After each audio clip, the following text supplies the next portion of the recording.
Ma fille de 5 ans, Manon, avait été effacée de la photo de famille. Ce n'était pas un accident, pas une erreur. C'était un choix délibéré, cruel, annoncé avec fierté par ma propre mère le soir de Noël. Ils pensaient m'avoir brisé, mais ils n'avaient fait qu'allumer un feu. Ils voulaient une famille parfaite? J'allais leur montrer ce que signifie vraiment être effacé. Ce qu'ils ont perdu ce soir-là n'était que le début. Leur véritable chute, orchestrée par mes soins, serait totale.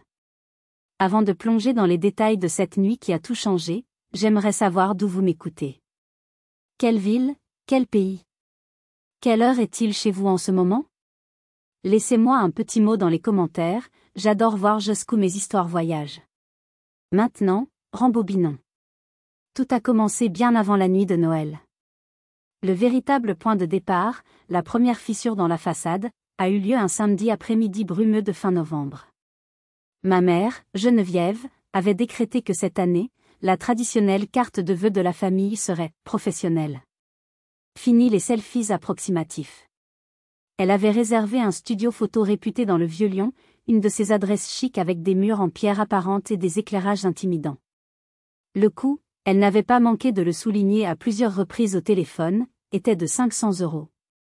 Un investissement, disait-elle, pour immortaliser la perfection. Ce mot, perfection, aurait dû être mon premier signal d'alarme. Dans sa bouche, il n'a jamais été synonyme de bonheur, mais de contrôle.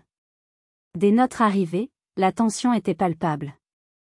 Ma sœur Isabelle était là, bien sûr, avec son mari et ses 2 fils, Thomas et Léo, habillés dans des pulls en cachemire assortis. Ils ressemblaient à une publicité pour une vie sans souci. Manon, ma fille, portait une petite robe rouge que nous avions choisie ensemble.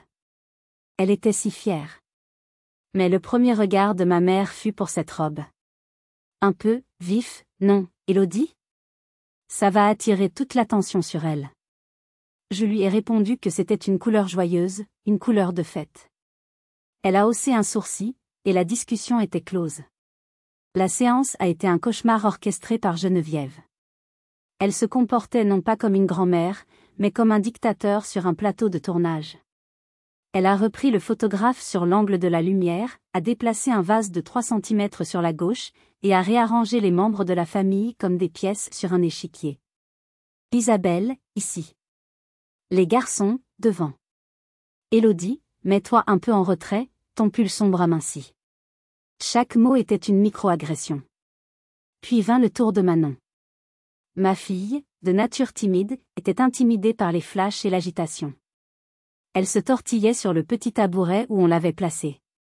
Manon, tiens-toi droite, a lancé Geneviève. Et souris. Pas comme ça, un vrai sourire. Tu as l'air crispée. Manon a essayé, ses lèvres tremblant légèrement. Je voyais la joie s'éteindre dans ses yeux pour être remplacée par l'anxiété de mal faire. J'ai essayé d'intervenir. Maman, laisse-la, elle fait de son mieux. Ma mère m'a fusillé du regard. C'est pour ça que tes photos ne sont jamais réussies, Élodie. Tu es trop laxiste. Finalement, après plusieurs tentatives, le photographe a réussi à capturer un instant où Manon offrait un sourire sincère, un bref rayon de soleil dans cette atmosphère glaciale. J'étais soulagée. En partant, ma mère a glissé à l'oreille du photographe, assez fort pour que je l'entende. De toute façon, avec la retouche, on peut faire des miracles aujourd'hui, n'est-ce pas? Je n'ai pas compris la portée de cette phrase à ce moment-là. Je l'ai mise sur le compte de son obsession habituelle. C'était une erreur. Ce n'était pas une simple remarque. C'était une intention. Comment ai-je pu être aussi aveugle à la cruauté qui se préparait sous mes yeux? Un mois plus tard, nous étions le 24 décembre. La boule au ventre, je préparais Manon pour le réveillon chez Geneviève. Chaque année, la même comédie. Damien, mon mari, sentait mon angoisse.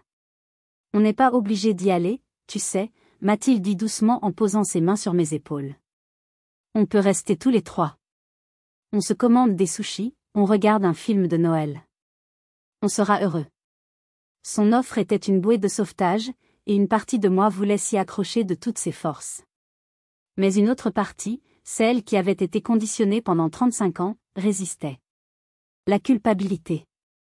la peur des reproches. Et puis, il y avait cet espoir tenace, idiot, que cette année, ce serait différent. Que la magie de Noël opérerait. Non, on doit y aller, ai-je soupiré. C'est important pour maman. Et Manon a préparé son cadeau. Damien n'a pas insisté, mais j'ai vu dans son regard qu'il pensait que je faisais une erreur. Il avait raison. La maison de ma mère était, comme toujours, impeccablement décorée. Un immense sapin trônait dans le salon, croulant sous les guirlandes lumineuses et les boules de verre. Une odeur de pain d'épices et de cire chaude flottait dans l'air. C'était une mise en scène parfaite, un décor de théâtre conçu pour projeter une image de bonheur familial idyllique. Isabelle et sa famille étaient déjà là. Ma sœur portait une robe en velours noir qui devait coûter le prix de mon loyer. Elle m'a toisé de haut en bas. Cette robe est confortable, je suppose, a-t-elle commenté à propos de ma tenue simple mais élégante. C'était sa façon de dire, tu ne fais pas d'efforts. Le début de soirée s'est déroulé selon le scénario habituel. Geneviève monopolisait la conversation, racontant les exploits de ses petits-fils parfaits, Thomas et Léo. Mon père, comme à son habitude, restait en retrait, un verre à la main, acquiesçant mollement. Il avait abdiqué son rôle il y a bien longtemps, laissant le champ libre à la tyrannie domestique de ma mère. Manon, intimidée, restait près de moi. Elle a finalement trouvé le courage d'offrir son cadeau à sa grand-mère. C'était un petit pot en terre cuite qu'elle avait peint avec des fleurs multicolores. Elle le lui a tendu avec ses deux mains, les yeux brillants d'anticipation. Geneviève l'a pris, un sourire forcé aux lèvres. Oh, c'est créatif. Merci, Manon. Elle l'a ensuite posé sur un coin de la cheminée, derrière une grande composition florale, comme pour le cacher. 5 minutes plus tard, elle s'extasiait bruyamment sur le carré de soie de grande marque que lui avait offert Isabelle. Manon a vu la différence. Elle n'a rien dit, mais j'ai vu une petite ombre passer dans son regard. Le dîner fut long. Les conversations portaient sur des sujets auxquels nous ne pouvions pas participer, la rénovation de leur maison de campagne, leurs prochaines vacances aux Maldives. Nous étions des étrangers à leur table. Puis, au moment du dessert, ma mère s'est levée, un éclat triomphant dans les yeux. Et maintenant, la surprise que vous attendez tous. Les cartes de vœux. Le résultat de notre séance photo si mémorable. Elle est revenue de son bureau avec une pile d'enveloppes blanches. L'air dans la pièce s'est chargé d'une électricité étrange. Je sentais tous les regards sur moi, sur nous. C'était comme si tout le monde, sauf moi, était au courant de la mauvaise blague qui se préparait. Mon estomac s'est contracté. La perfection de ma mère allait-elle, une fois de plus, se construire sur l'exclusion de ma fille? Geneviève a commencé sa distribution. Chaque enveloppe était tendue comme une récompense. Elle gardait la nôtre pour la fin. Quand elle est arrivée devant moi, elle a marqué une pause théâtrale. Tiens, Élodie. J'ai gardé le meilleur pour la fin. J'espère que tu apprécieras le souci du détail et l'harmonie de la composition. Ces mots, chargés d'un sous-entendu que je ne comprenais que trop bien maintenant, m'ont glacé le sang. Mes mains tremblaient légèrement en prenant l'enveloppe. Elle semblait peser 1 tonne. Damien a posé sa main sur la mienne, un geste de soutien silencieux. Manon, sentant l'importance du moment, s'est approchée, ses yeux pétillants de curiosité. C'est la photo, maman? On va enfin voir la photo? J'ai ouvert l'enveloppe avec une lenteur infinie, comme pour retarder l'inévitable. J'ai sorti la carte. Le papier était épais, glacé. La qualité était irréprochable. Et la photo était une abomination. Un mensonge magnifique. Ils étaient tous là. Souriants. Parfait. Ma mère, rayonnante au centre. Isabelle, à côté d'elle, l'air suffisant. Leur mari, leurs enfants. Damien et moi, sur le côté. La lumière était douce, les couleurs étaient chaudes. Une famille de magazines. Mais mon regard a été immédiatement attiré par le premier plan. Par ce vide. Ce néant soigneusement arrangé. Là où Manon aurait dû être, assise sur un petit tabouret rouge, il n'y avait que le prolongement du tapis persan. Le travail de retouche était d'une perfection diabolique. Pas une trace, pas une ombre. C'était une négation. Une annulation. Ma fille de 5 ans, mon univers, avait été purement et simplement gommé de la mémoire familiale. Le son s'est coupé dans ma tête. Je n'entendais plus les conversations, ni la musique de Noël. Juste un bourdonnement sourd. Mon souffle était court.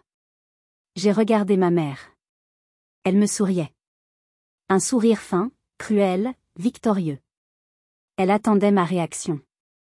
Elle se délectait de ma douleur. Manon, trop petite pour voir la carte de là où elle était, a tiré sur ma manche. Alors maman? Elle est belle? Incapable de parler, je lui ai tendu la carte.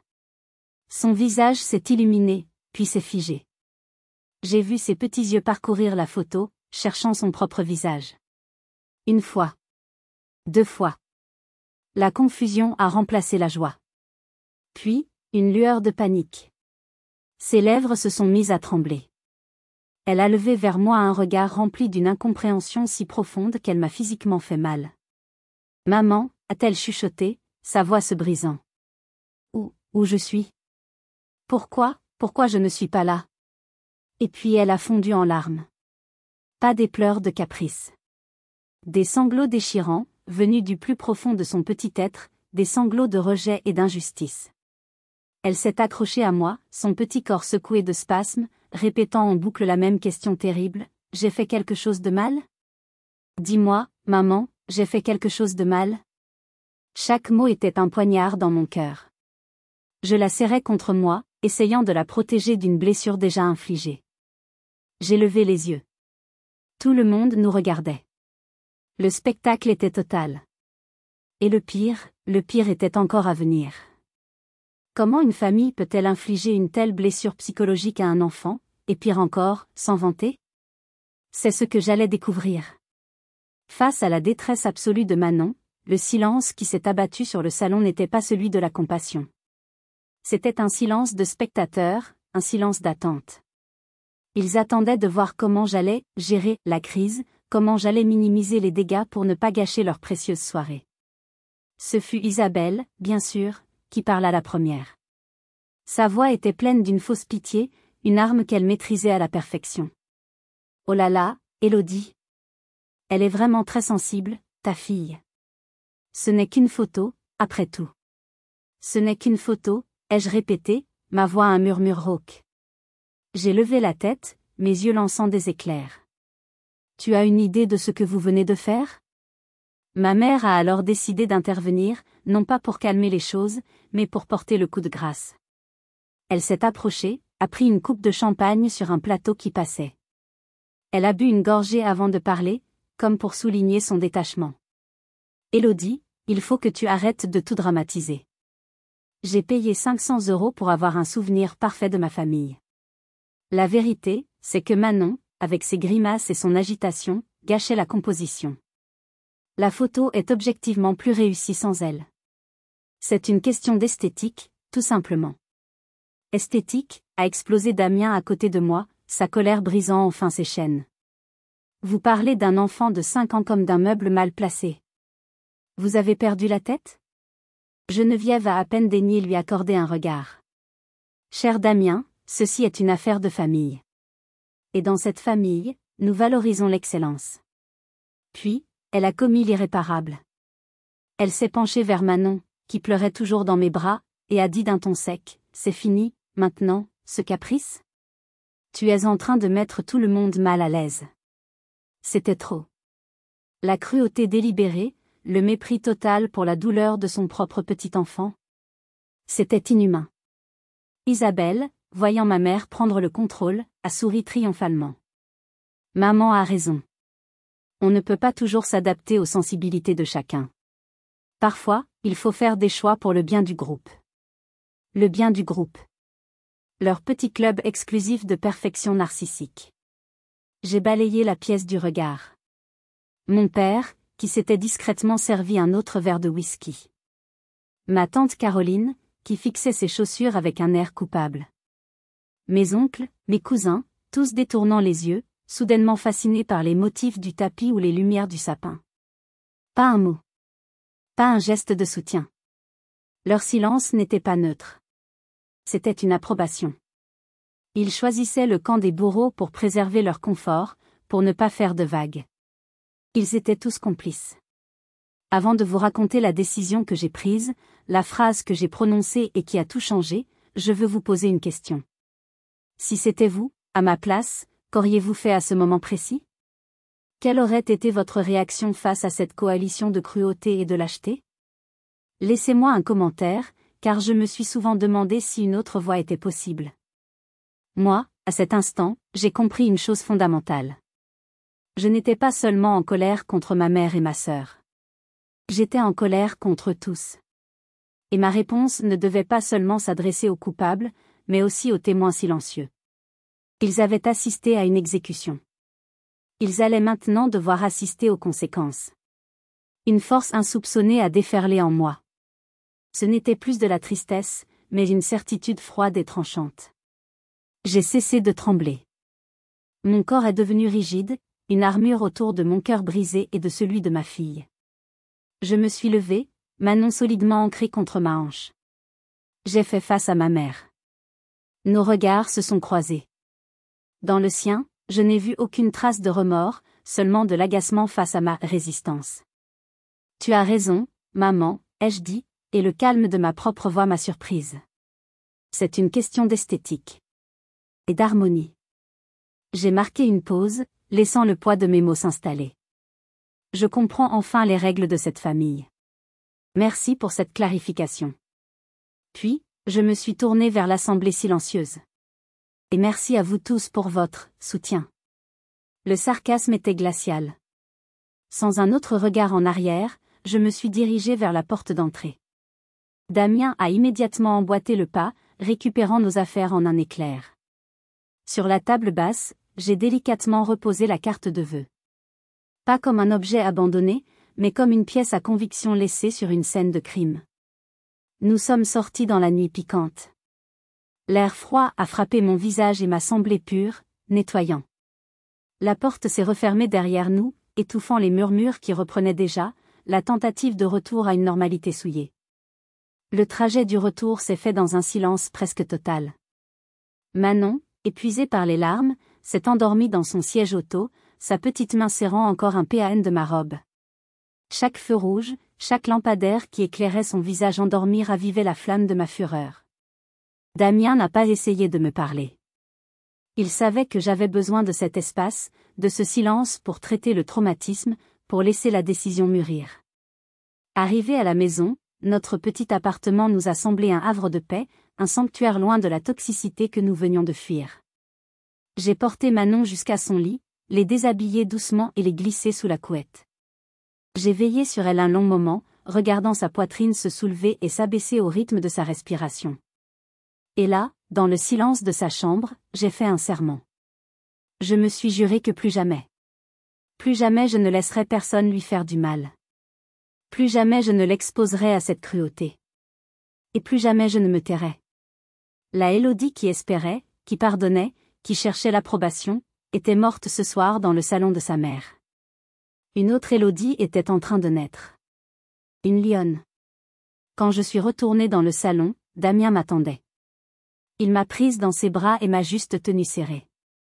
Je suis là, a-t-il dit. C'était tout ce dont j'avais besoin d'entendre. Ils ne s'en tireront pas comme ça, ai-je murmuré contre son épaule. Ce n'est pas fini. Je sais, a-t-il répondu. Qu'est-ce que tu as en tête? J'ai reculé et je l'ai regardé. Un plan, encore flou mais déjà terriblement clair dans son intention, se dessinait dans mon esprit. Ils m'ont offert un spectacle à Noël, ai-je dit. Je vais leur en offrir un pour l'anniversaire de maman. Un spectacle qu'ils ne seront pas près d'oublier. Comment allaient-ils réagir quand le miroir de leur propre méchanceté leur serait tendu? J'avais très hâte de le savoir. Après avoir mis mes pensées en ordre, mon premier réflexe fut d'appeler Amélie, ma meilleure amie depuis le lycée. Elle était mon ancre, la famille que j'avais choisie. Elle a répondu dès la première sonnerie, comme si elle avait senti mon appel à l'aide à travers la ville. Élodie? Qu'est-ce qui se passe? Ta voix est bizarre. Et j'ai tout déballé. Le trajet, l'ambiance, la robe de Manon, le pot de fleurs peint, et puis, la carte. J'ai raconté la scène dans les moindres détails, les mots de ma mère, le sourire d'Isabelle, le silence des autres. Pendant tout mon récit, Amélie n'a pas dit un mot, m'écoutant avec une attention totale. Quand j'ai eu fini, un long silence a suivi. Un silence plein de fureur. Les salauds, a-t-elle finalement lâché, sa voix tremblante de colère. Pardon, je ne devrais pas, mais si. Ce sont des monstres, Élodie. Des monstres narcissiques et cruels. Et ta fille, pauvre petite puce.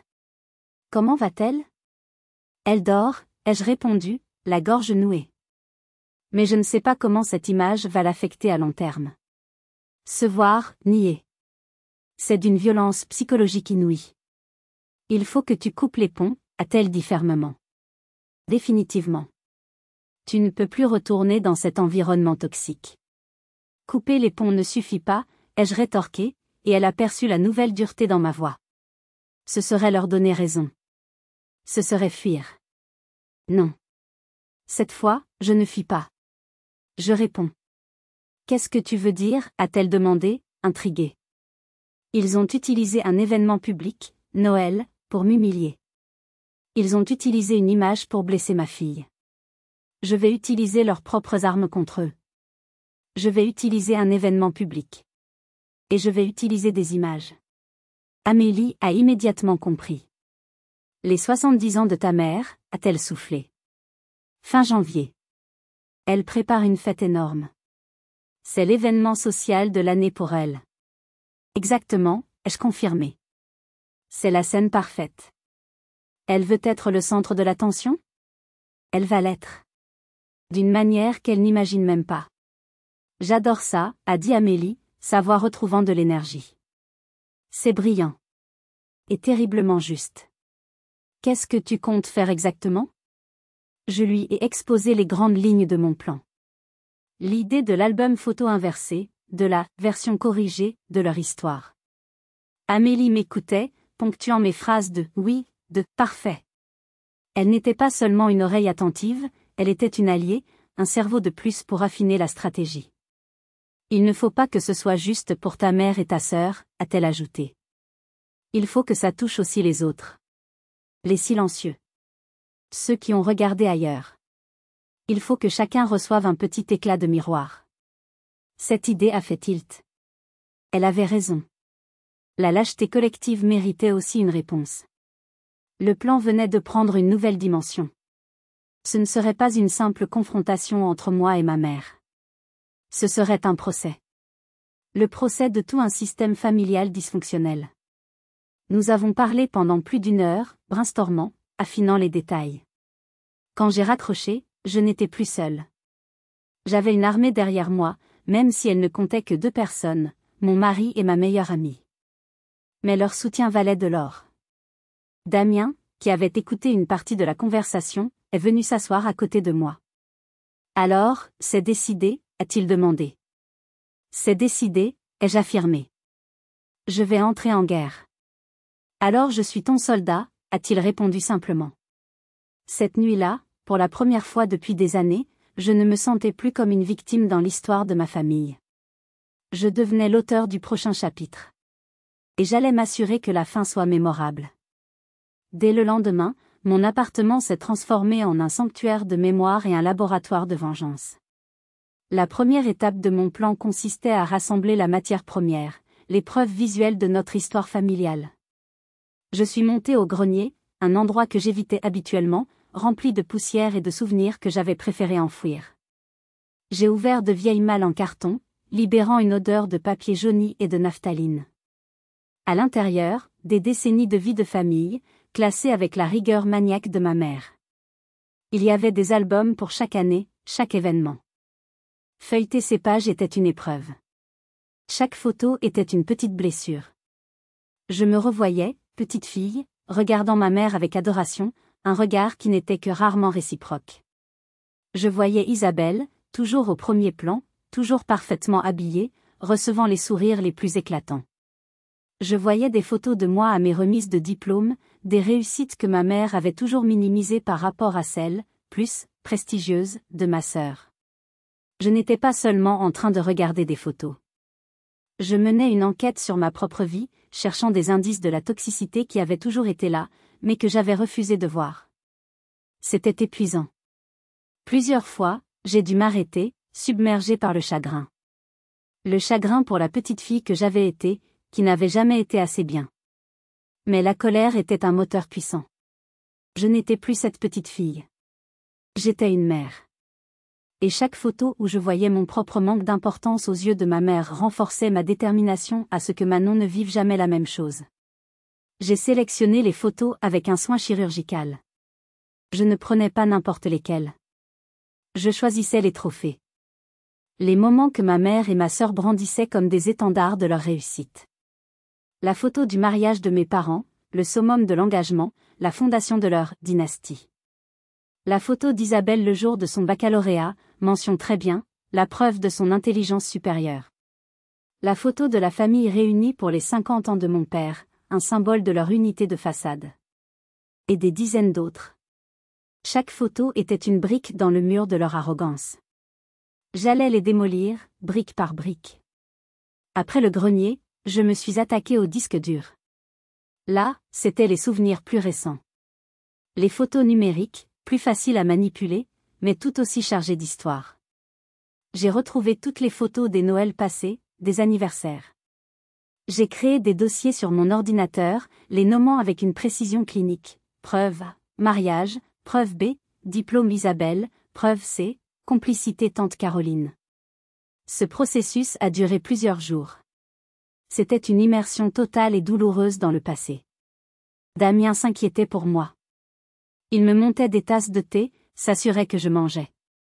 Un soir, il m'a trouvée en larmes devant mon écran d'ordinateur. Il m'a prise dans ses bras. Tu n'es pas obligé de faire ça, tu sais. On peut juste partir, ne plus jamais les revoir. Non, ai-je répondu en séchant mes larmes. Je suis obligée. Ce n'est plus pour moi. C'est pour Manon. Je dois lui montrer qu'on ne laisse personne nous effacer. Jamais. À la fin de la semaine, j'avais mon arsenal.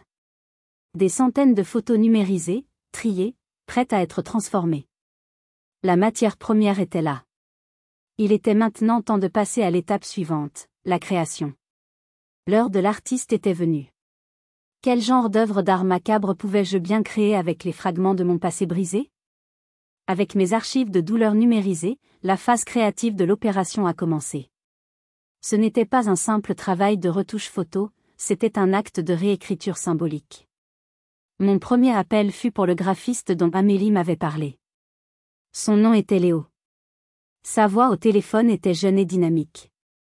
Je lui ai présenté le projet comme une installation artistique familiale sur le thème de la mémoire sélective. Il était intrigué.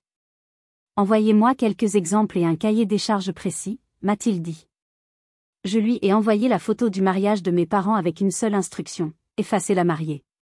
Faites en sorte que ce soit propre, comme si elle n'avait jamais été là. Reconstituez le décor derrière elle. Quelques heures plus tard, je recevais un email de Léo. Il n'y avait qu'un fichier joint et une seule phrase, c'est un projet particulier. Appelez-moi. Quand je l'ai appelé, sa voix avait changé. Elle était plus grave, plus prudente. Écoutez, je ne veux pas me mêler de ce qui ne me regarde pas, mais ce travail est très spécifique. Il y a une histoire derrière, n'est-ce pas ? J'ai hésité, puis j'ai décidé de lui dire la vérité. Je lui ai raconté l'histoire de la carte de Noël, la réaction de ma mère, les larmes de Manon.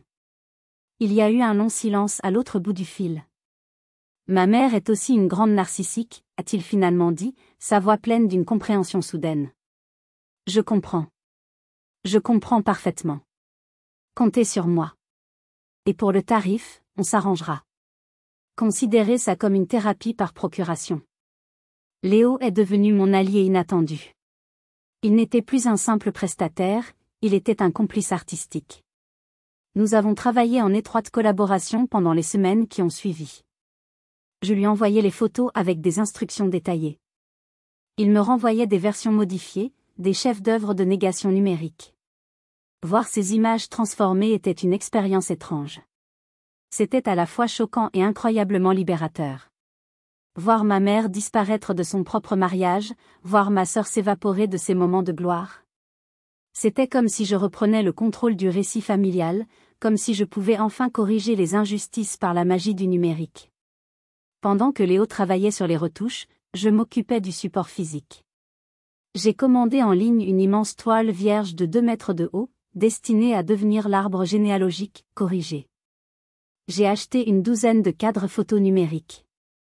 Pour chacun d'eux, je préparais une petite carte mémoire avec une seule photo modifiée, destinée à un membre spécifique de la famille. Le cadre de tante Caroline contenait la photo de sa famille sans son fils. Celui de mon oncle Robert, une photo de vacances sans sa femme. C'était personnalisé. C'était chirurgical. Je passais mes nuits à ça, quand Manon et Damien dormaient. Mon salon était devenu un atelier clandestin. La grande toile était posée au sol, et je commençais à dessiner la structure de l'arbre, à prévoir l'emplacement de chaque photo. Je préparais les petites plaques de laiton gravées avec les citations de ma mère. Chaque détail était pensé pour maximiser l'impact. Damien me regardait faire avec un mélange d'admiration et d'inquiétude. « Tu es sûr que tu veux aller jusqu'au bout ?» m'a-t-il demandé un soir. Plus que jamais, ai-je répondu sans lever les yeux de mon travail. Ils ont planté un arbre toxique. Je vais juste leur en montrer les fruits. La veille de la fête, tout était prêt. Léo m'avait envoyé les derniers fichiers. Les cadres étaient chargés, la toile était roulée et protégée. J'ai regardé mon arsenal, étalé dans le salon. Je n'étais pas fière. La fierté n'avait rien à voir là-dedans. Je ressentais une sorte de justice imminente. Ils avaient joué avec le feu. Ils allaient maintenant apprendre ce que c'est que de se brûler. Si vous êtes arrivé jusqu'ici, laissez un commentaire pour nous dire ce que vous auriez fait à la place d'OP. Vous pouvez aussi écrire simplement le chiffre 1 pour montrer que vous suivez encore. Et dites-nous, vous regardez cette histoire depuis quelle région ou quel pays? Le mois de janvier a été le plus long de ma vie. C'était un jeu d'acteur constant. Je devais maintenir une façade de normalité, voire de soumission, pour que mon plan fonctionne. Ma tante Caroline a été la première à appeler, environ une semaine après Noël. Sa voix était mielleuse, pleine d'une fausse inquiétude. « Élodie, ma chérie, comment vas-tu? On s'inquiète pour toi. Tu as réagi un peu vivement, tu sais. » « Je vais bien, merci, tante Caroline », ai-je répondu d'une voix neutre. J'avais juste besoin de prendre un peu de distance. « Oui, bien sûr, je comprends », a-t-elle continué. « Mais ta mère, elle est très peinée. Elle ne voulait pas te blesser. Tu sais comment elle est obsédée par la perfection. » J'ai failli éclater de rire. Peinée?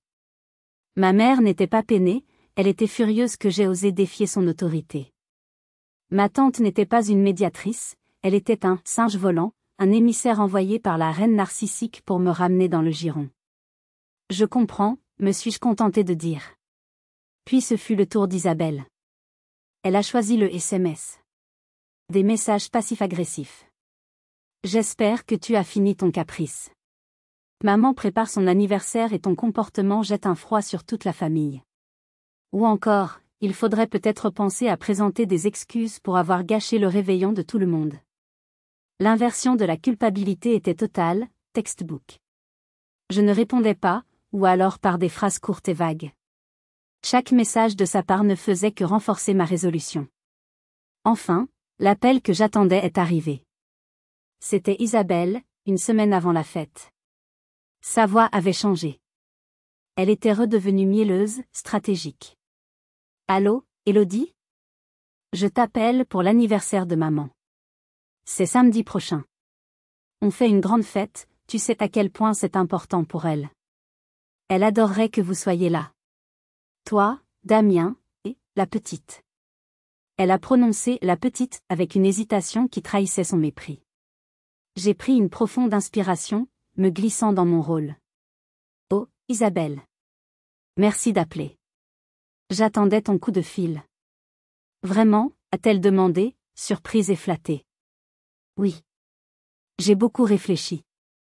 J'ai peut-être surréagi. » C'était une période stressante pour tout le monde. C'était répugnant de prononcer ces mots, mais c'était nécessaire. Oh, je suis si contente de t'entendre dire ça, s'est-elle exclamée, soulagée. Je le savais. Tu es raisonnable, au fond. Maman sera tellement heureuse. Nous serons là, bien sûr, ai-je continué. Nous ne manquerions ça pour rien au monde. D'ailleurs, nous avons préparé un cadeau très, très spécial pour elle. Quelque chose d'unique, qui vient vraiment du cœur. Je pense que ça va marquer le coup. Merveilleux. C'est merveilleux, a-t-elle répété, tombant tête la première dans le piège. J'ai hâte de voir ça. À samedi, alors. Quand j'ai raccroché, j'ai dû m'asseoir. Mon cœur battait fort, non pas de peur, mais d'une adrénaline intense. La comédie avait fonctionné. Il ne se doutait de rien. Il pensait que la brebis égarée rentrait au bercail, la queue entre les jambes. Leur certitude de leur propre pouvoir, leur incapacité à imaginer une seule seconde que je puisse riposter, était leur plus grande faiblesse. Les derniers jours ont été consacrés aux derniers préparatifs. J'ai expliqué à Manon que nous allions à la fête de mamie, mais que c'était une fête de grands, et que nous ne resterions pas tard. Je lui ai promis une sortie au cinéma le lendemain, rien que pour elle, pour compenser. Je ne voulais pas qu'elle soit le témoin direct de l'explosion à venir. Elle avait déjà assez souffert. Cette bataille, c'était la mienne. Et j'étais prête. Le masque était en place. L'arsenal était prêt. Il ne restait plus qu'à entrer en scène. Le soir du 28 janvier, l'air de notre appartement était chargé d'une électricité palpable. J'ai choisi ma tenue avec le soin d'une guerrière choisissant son armure. Une robe rouge. Pas un rouge agressif, mais un rouge profond, la couleur du sang et du vin, la couleur de la passion et du pouvoir. Des talons hauts, qui me donnaient quelques centimètres de plus, me faisant me sentir plus grande, plus solide. Damien m'observait en enfilant sa veste de costume. « Tu es magnifique, a-t-il dit. Et terrifiante. »« C'est le but, ai-je répondu avec un mince sourire. Nous avons chargé la voiture dans le silence. La grande toile roulée, protégée dans un tube en carton rigide. Le grand sac de sport contenant la douzaine de cadres numériques, chacun soigneusement emballé. C'était surréaliste. Nous avions l'air de déménageurs transportant des objets fragiles, pas les instruments d'une implosion familiale. La maison de ma mère était illuminée, resplendissante. Des voitures de luxe étaient garées tout le long de la rue. La musique et le brouhaha des conversations s'échappaient par les fenêtres ouvertes. C'était exactement comme je l'avais imaginé, une vitrine de sa réussite sociale. Quand nous sommes entrés, l'effet fut immédiat. Un silence relatif s'est fait. Une cinquantaine de pères d'yeux se sont tournés vers nous. J'ai senti leur curiosité, leur jugement. Ils nous voyaient comme le couple à problème, ceux qui avaient gâché Noël. Parfait. Leur attention était exactement ce que je voulais. Isabelle a fendu la foule pour nous accueillir, son rôle de maîtresse de cérémonie bien huilé. Élodie.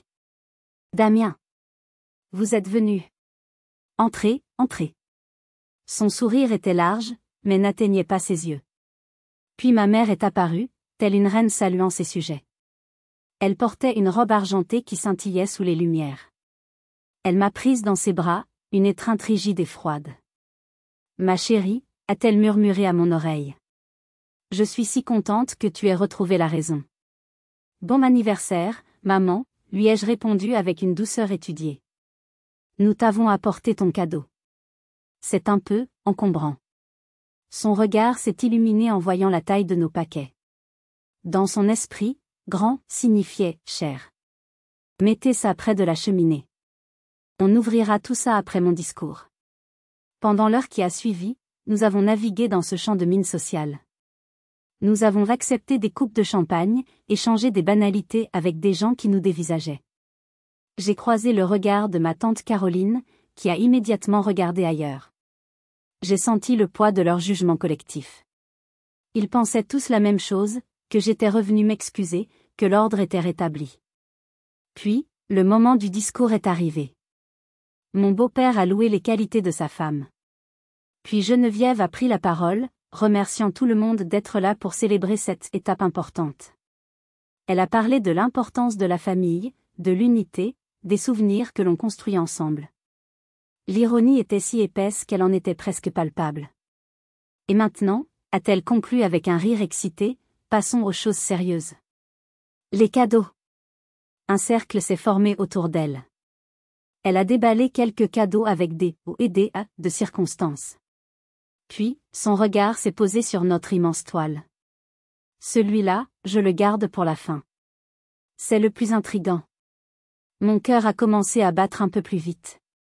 C'était l'heure. J'ai échangé un regard avec Damien. Il m'a fait un léger signe de tête. Le rideau allait se lever. La pièce allait commencer. Et personne dans cette pièce n'était préparé pour le final. Quand ma mère a finalement désigné notre cadeau, j'ai senti le silence s'épaissir. Je me suis avancée avec Damien. Ce cadeau est un peu spécial, maman, ai-je commencé, ma voix portant clairement dans le salon. Il ne s'ouvre pas seulement, il se révèle. Tu as parlé de l'importance des souvenirs. Nous avons voulu te faire un cadeau qui explore justement cette idée. L'idée de ce que l'on choisit de garder, et de ce que l'on choisit d'effacer. Un frisson a semblé parcourir l'assemblée. J'ai vu le sourire de ma mère se figer très légèrement. Nous avons défait le ruban et le papier qui protégeaient le tube en carton. J'en ai sorti la toile roulée. Avec Damien, nous l'avons tenu, le dos tourné aux invités, comme des artistes sur le point de dévoiler leur œuvre maîtresse. Nous avons appelé cette pièce Notre famille, la version corrigée, ai-je annoncé. Et nous avons tourné la toile. Si le silence pouvait avoir un son, ce serait celui d'une cinquantaine de personnes aspirant leur souffle en même temps. Ce fut un gasp collectif, suivi d'un silence de mort, un silence abyssal. Le visage de Geneviève a traversé une gamme d'émotions en une fraction de seconde. D'abord l'incompréhension, puis la reconnaissance, l'horreur, et enfin, une fureur pure et blanche. Sa peau est devenue cireuse, ses lèvres ont disparu, pincées par la rage. La toile était là, suspendue entre Damien et moi, un miroir monstrueux de leur propre histoire. L'arbre généalogique de leur hypocrisie. Chaque photo modifiée était une accusation. Chaque silhouette effacée était un fantôme de leur cruauté. Les murmures ont commencé. Des chuchotements choqués. Regarde, c'est leur photo de mariage, mais, où est Isabelle, mon Dieu, c'est la carte de Noël. J'ai laissé l'œuvre parler d'elle-même pendant un long moment. J'ai laissé l'horreur s'installer. J'ai regardé ma mère, droit dans les yeux. Tu la trouves comment, cette composition, maman? Assez harmonieuse à ton goût? Les petites plaques de laiton, que personne n'avait remarquées au début, attiraient maintenant les regards. Les invités se penchaient pour lire les citations. J'ai entendu quelqu'un lire à voix basse, pour la perfection de la photo. Un autre, c'est beaucoup plus chic comme ça. Mes propres mots, leur propre justification, leur revenaient en pleine figure. Geneviève a finalement trouvé la force de parler, sa voix un sifflement venimeux. Comment oses-tu? Dans ma propre maison? Le jour de mon anniversaire? Oser, ai-je répété, ma voix calme contrastant avec sa fureur. Je n'ai fait que suivre tes règles du jeu. C'est toi qui as décidé qu'on pouvait effacer des gens. J'ai juste appliqué le concept. Je pensais que ça te plairait, cette esthétique de l'épure. Isabelle, à côté d'elle, tremblait de rage. Tu es une vipère. Une garce jalouse. Jalouse de quoi, Isabelle, ai-je rétorqué. De ta capacité à briser le cœur d'une enfant de 5 ans pour avoir une jolie carte de vœux? Non, merci. Je te laisse ce talent. Je me suis alors tournée vers l'audience, qui était maintenant divisée entre ceux qui étaient horrifiés et ceux qui semblaient secrètement jubilés. Mais attendez, ai-je lancé d'une voix forte. Le spectacle n'est pas fini. Il y a des cadeaux pour certains de nos invités les plus spéciaux. J'ai marché vers le grand sac de sport. La deuxième phase du plan allait commencer. L'acte qui allait s'assurer que personne dans cette pièce n'oublierait jamais cette soirée. La vengeance est un plat qui se mange froid, mais parfois, il est encore meilleur quand il est servi en public. Je me suis approchée du sac et j'en ai sorti le premier paquet cadeau, enveloppé dans un papier doré. Tante Caroline, ai-je appelé. Tous les regards se sont tournés vers elle. Elle était pâle, figée sur place. Je me suis approchée et je lui ai tendu le paquet. Ceci est pour vous. Avec des mains tremblantes, elle a déballé le cadre photo numérique. L'écran s'est allumé, affichant une photo de famille prise lors de son propre anniversaire l'été précédent. Toute sa famille était là, riant sur la terrasse, sauf son fils aîné, mon cousin Marc. Il avait été effacé. Caroline a poussé un petit cri étranglé. Je me suis penchée vers elle, ma voix un murmure que seuls les plus proches pouvaient entendre. À Noël, vous avez vu une enfant pleurer, et vous avez choisi de regarder ailleurs. Voilà ce que l'on ressent quand une place est vide. Ce silence, tante Caroline, a un prix. Elle m'a regardé, ses yeux remplis de larmes de honte et de colère. J'ai continué ma distribution. Oncle Robert. Il m'a fusillé du regard, mais n'a pas bougé. Je lui ai tendu son cadeau. Une photo de ses dernières vacances en Italie, où sa femme bien-aimée avait disparu, laissant un vide à côté de lui sur le banc face au Colisée. Pour vous rappeler que même les souvenirs les plus précieux peuvent être corrigés. Un par un, tous les complices silencieux de Noël ont reçu leurs cadeaux empoisonnés. La panique s'est emparée d'eux. Certains refusaient de prendre le paquet. D'autres l'ouvraient et restaient bouche bée, ou me lançaient des insultes à voix basse. Le salon de ma mère s'était transformé en une galerie des horreurs personnalisées. La fête était morte. Geneviève, voyant son monde s'écrouler, a explosé. Assez, a-t-elle hurlé, sa voix rauque de fureur. Sortez. Sortez tous de chez moi. ETTOI, a-t-elle crié en me pointant du doigt, ne m'adresse plus jamais la parole. Tu es morte pour moi. La mort est préférable à une vie dans ton mensonge, ai-je répondu calmement. Damien s'est approché et a posé sa main sur mon dos. On y va. Nous nous sommes dirigés vers la sortie, traversant une mer de visages hostiles et choqués. Sur le seuil, je me suis retournée pour un dernier regard. Ma mère était en larmes de rage. Isabelle tentait de la consoler, tout en me fusillant du regard. La grande toile, mon chef-d'œuvre de rétribution, trônait toujours au milieu du salon, un testament indestructible de leur faillite morale. Joyeux anniversaire, maman, ai-je lancé une dernière fois. Puis la porte s'est refermée sur ce chaos. Dans la voiture, un immense poids s'est enlevé de mes épaules. J'ai commencé à rire. Un rire qui venait du plus profond de moi, un rire de libération. Damien m'a regardé, a souri, et a ri avec moi. C'était un rire un peu fou, un peu hystérique, mais c'était le son de nos chaînes qui se brisaient. En rentrant, j'ai publié mon message sur les réseaux sociaux. Le texte, les photos. La bombe a explosé en ligne, déclenchant une guerre dans notre cercle familial et amical élargi. Mais cela ne nous importait plus. Nous avions coupé les ponts. Les mois qui ont suivi ont été une reconstruction. Nous avons créé notre propre famille, choisie, faite d'amis comme Amélie qui nous aimait pour ce que nous étions. Nous avons aidé Manon à guérir, avec beaucoup d'amour, de patience et l'aide d'un psychologue pour enfants. L'année suivante, à Noël, nous étions tous les trois dans notre salon. Pas de grande réception, pas de cadeaux extravagants. Juste un petit sapin, des pizzas, et un film de Noël sous un plaid. Manon a accroché au sapin un dessin qu'elle avait fait de nous trois. Personne ne manquait. Tout le monde souriait. C'était la plus belle photo de famille que j'ai jamais vue. Protéger son enfant et sa propre santé mentale est un droit fondamental. Parfois, cela exige des choix radicaux. Mais une vraie famille, c'est un port d'attache, pas une zone de guerre. Avez-vous déjà dû faire un choix aussi difficile pour vous protéger? Partagez votre histoire dans les commentaires. Votre expérience est précieuse. Merci de m'avoir écouté. Si cette histoire a résonné en vous, laissez un « j'aime » et abonnez-vous pour ne pas manquer les prochaines. Prenez soin de vous, et n'oubliez jamais, vous ne méritez que l'amour et le respect.